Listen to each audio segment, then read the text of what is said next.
Austin, Joseph, thank you guys for joining me. I love your movie. Just so excited for folks to see it. Oh, thank you so much. Can you break down, because it's a very unique film. It's a dark comedy, it's a thriller, it's a genre that most folks just don't know a lot about or haven't seen many films. Can you break down the vibes and the genre for folks? Yeah, I mean, I think on a 20,000 foot view, it melds comedy with thriller. It melds suspense with a sort of dark sense of humor, and finding that tone both in the writing process as well as on set and in post was it was a joyful process of discovery. And we had a shorthand: is this coup? Is this not coup? When it came to everything from a storytelling beat to the musical score, it appealed to us deeply not to do something so generic or formulaic, and challenging the audience to laugh at moments where you might feel uncomfortable laughing. And I think on a deep level, there's this almost connection at the fringes of almost horror and comedy where they have a lot in common. And yeah.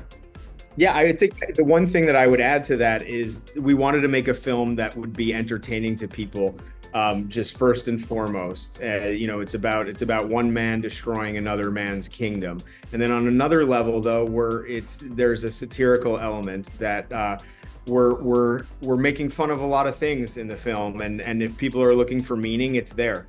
If you're not, you'll have a good time.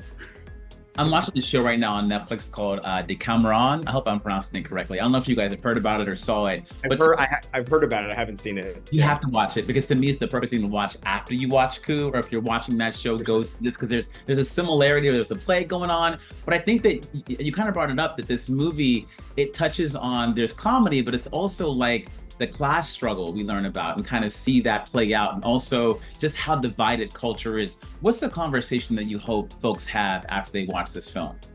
Yeah, I mean, I think we're pointing at the absurdity of how polarized America is. I mean, it's scary in real life. Like in our film, we're making fun of it, but I think it's one way to make a social commentary, is to do it through humor, and that's also how we found ourselves feeling during COVID, when we saw the wealth disparity and how it was affecting people that didn't have means during a global pandemic, and in researching it further, the same things were happening during the Spanish flu in 1918, where the poor were getting screwed, and so we certainly wanted to highlight that, and also make a film that speaks to how polarized America is.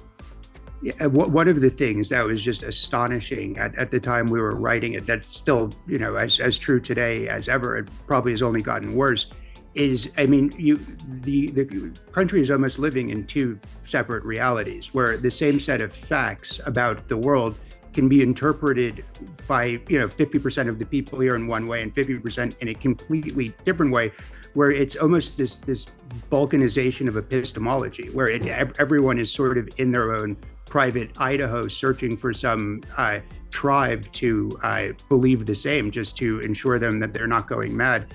And in Coup, the two major characters are both, to an extent, guilty of seeing the other as members of a class or a group and not as individuals. So if there's any way we could get back to the good old days, when that was maybe more of a reality, that would be an ideal. And you were writing this film during the early days of COVID, which sounds absolutely crazy. What was the why behind Coup? I think the big why was to keep ourselves sane, and I think comedy became an outlet for it. I mean, it was a time when everyone was losing their minds, and that's a subject matter ripe for finding the lighter side. And then in my mind, like trying to get a film like this off the ground during that time period, was it difficult to have the conversations or schedule the meetings, get the funding for it? What was that process like? Well, it was certainly challenging, because they hadn't lifted all the restrictions by the time we started shooting. But most of the writing was done during COVID, and things were loosening up by the time we were casting and putting together the financing to go out and shoot it. So it wasn't as if we were shooting it in 2020. I think we finished shooting end of 2022. Got it. I'm also curious, just in general, you talked about pulling the financing together. At that time period, people were wondering, would films ever go back to theaters? Would theaters be a thing again? Was that a conversation with financing, or were you talking about an alternate opportunity, like just to go to streaming? Because this will be released theatrically, but was that a conversation happening then? Sure. I feel like it's been an ongoing conversation for a number of years, and COVID certainly made things more difficult for theatrical, and that's still the case in many ways. Like, theatrical hasn't come back to the extent, that people hoped it would from before. And I think it's just been this constant,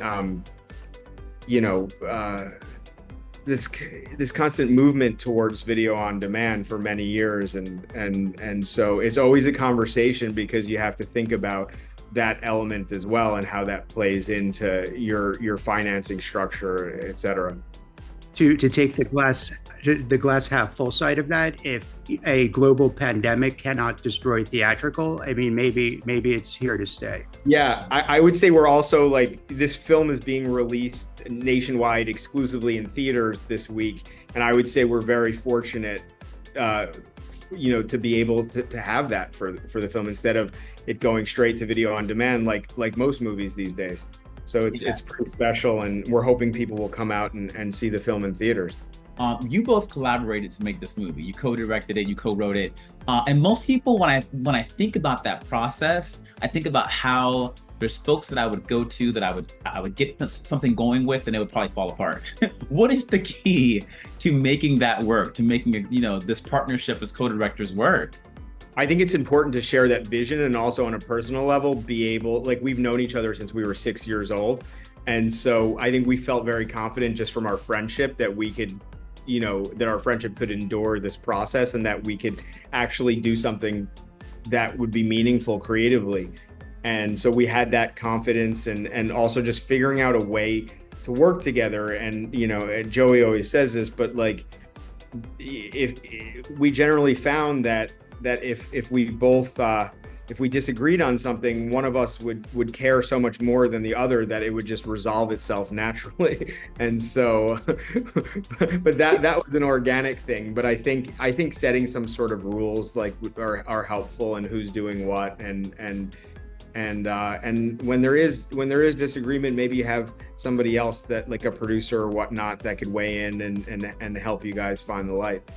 And when something goes wrong, you can always just blame the other guy. So that's a great luxury of co-directing. All right, last question. What are three of the films for each of you that inspired you to become directors?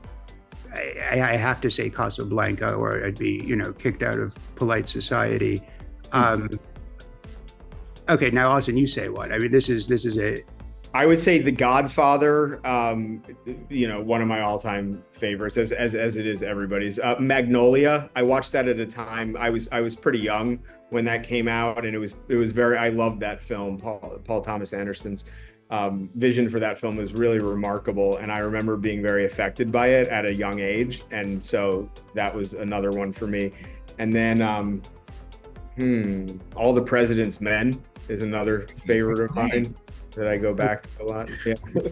I'd say Kind Hearts and Coronets. It's amazing. It's from the 40s. It's a black comedy, and it's about a guy who is assassinating all of the British royalty that stand between him and a dukedom. It's hysterical.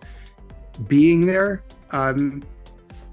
with Peter Sellers, again, black comedy, absurdist humor, and then I put Dr. Strangelove.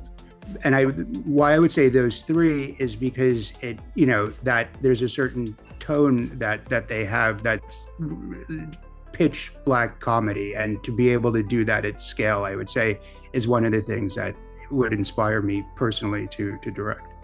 Awesome. Well, Austin, Joseph, you all did it at scale, so thank you. I look forward to talking to you again. Great. Thanks, Chris. We appreciate it. Bye. Have a good one.